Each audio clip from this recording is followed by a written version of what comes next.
And I want to introduce our next speaker. Mamadou Samba is the Commissioner of the DC Commission on African Affairs. He's been a member of the DC Mayor's Commission on African Affairs since January 2014. He's a former Capital City Fellow in the Mayor's Office on African Affairs, where he authored the District of Columbia's first ever State of the Africans in the District Report, focusing on the African immigrant population growth since the 1960s. He has a lot of information on breast cancer and cancer as it relates to the African population. A lot of these bits of information I'm sure many of you have never heard before. I found a lot of them quite alarming the last time I heard him speak. So again, please continue to enjoy your dinner, but please give him your attention as well, if you will. Please welcome Mamadou Samba.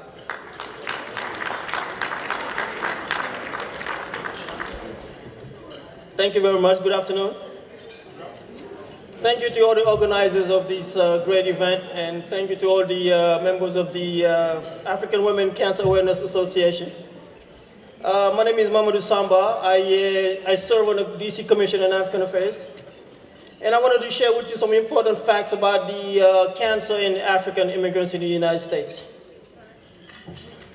According to the latest U.S. American Community Survey numbers, African immigrants in the United States number about 1.6 million, approximately 4% of the total foreign-born population.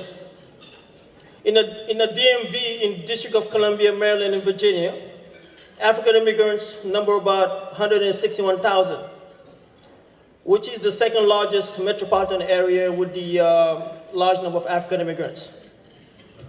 Despite the fact that African immigrants men do outnumber African immigrant women, there's been an increase in the number of African women in the United States, making their voices heard in professional fields, in business, in music, in health, and in media. And speaking of the media, although the Ebola virus, the past few weeks has taken center stage in the national health debate, with its various socioeconomic and diplomatic impacts, I am sure that we are all hoping that the Ebola virus is quickly contained. We are equally hoping that cancer in the African immigrant community is also quickly contained.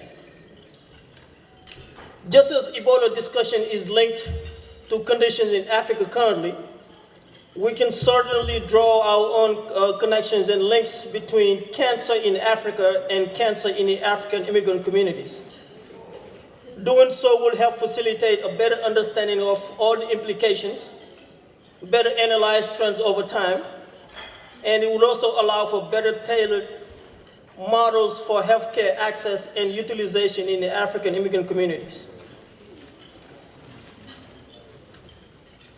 Data suggests that cancer in Africa are approximately 15 times higher than those in industrial nations.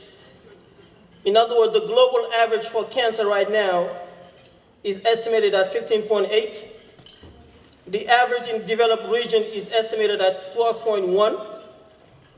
The average in developed nations have a combined average of 16.7.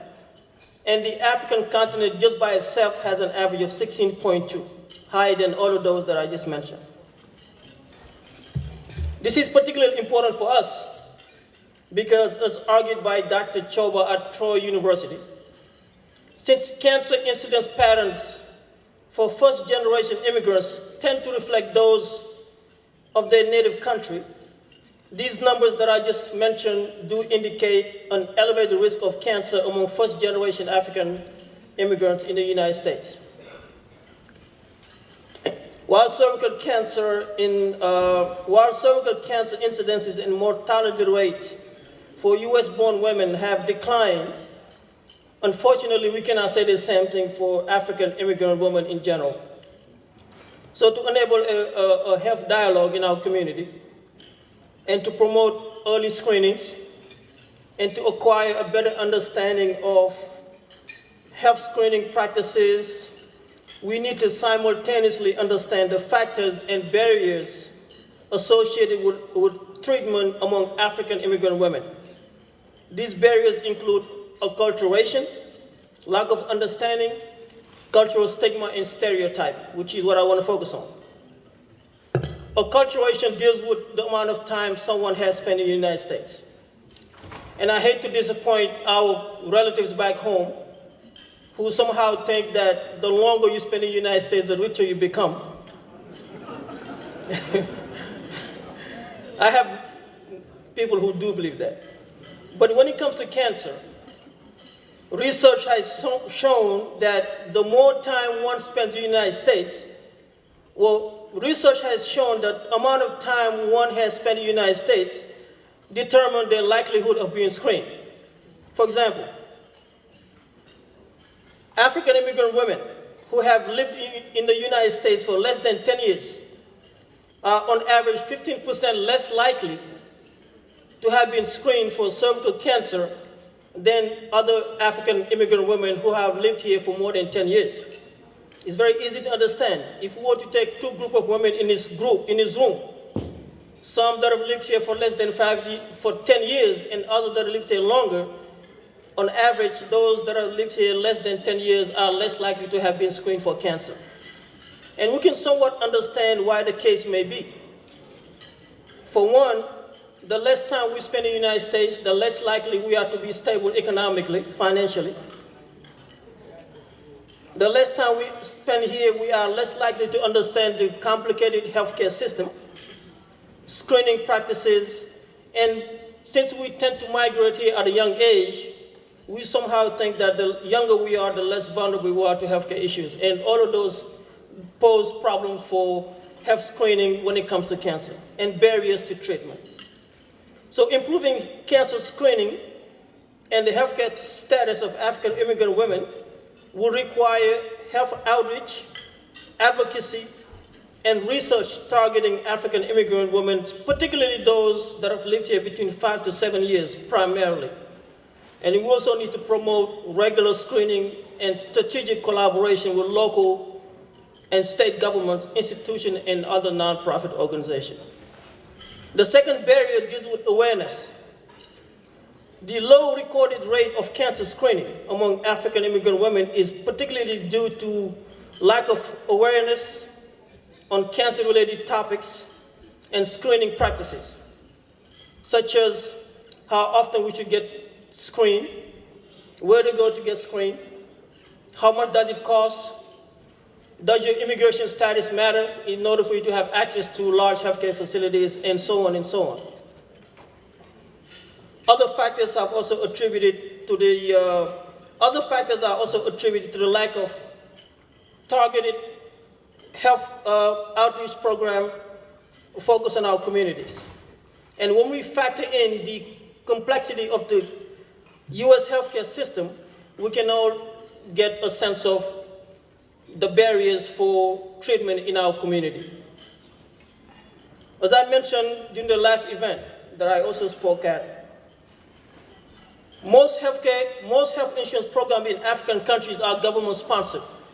But when we come here as immigrants, we deal with this very complicated healthcare system composed of HMOs, PPOs, POSs, fees for service, and now Obamacare. Lastly, stereotype and stigma are the most significant barriers for detecting and treating cancer among African immigrant women. Somehow, due to various cultural beliefs, health misconceptions in our community, African women generally do not feel comfortable with certain types of cancer examinations. Among these are not wanting other Africans to know what disease you have because you don't want them to talk about you or let someone back home know that you have a particular disease. Some would even prefer to visit an outside doctor rather than go to an African doctor who may be able to explain medical conditions in your own, within a context which you both share, which is very important. And most importantly, is a lack of open discussion and dialogue in our community to address misconceptions, false beliefs, and help eliminate stereotypes and stigma. In closing, I was pleasantly surprised a few days ago when I received some data from the DC Cancer Registry about about the number of African immigrant women that have been diagnosed with cancer between 2006 and 2014. I found that there were a total of 22 total breast cancer and cervical cancer diagnoses in DC for women who were 18 years and older. There were 4 from East African countries, 12 from West African countries, and 6 from other African countries. Yet, although the number is very low, depending on how you look at it, I know for a fact that health surveillance reports usually, almost always, fail to accurately capture country of birth information. So it makes me wonder how many more African women are dealing with cancer and not even knowing about it. How many more African women have cancer and they don't even know about it? And somehow it may be too late. While African immigrant women are generally healthier than other immigrant groups, the lack of awareness, stigma, stereotype, and the lack of access to healthcare facilities increase the socioeconomic disparities in our various communities. This is why I'm particularly grateful to the African Women Cancer Awareness Association for their work and effort in promoting discussions and improving health for patients, not just in the United States, but also in Africa. Thank you so much. Thank you very much for the invitation, Ifi, and best of luck to you.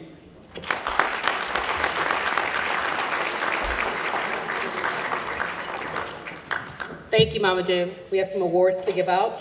So while you're eating, we're going to go continue and do that. And so helping us to hand out the corporate and community category awards will be, again, Aissatou Wuri, who is proving to be the woman of the night. Please welcome her.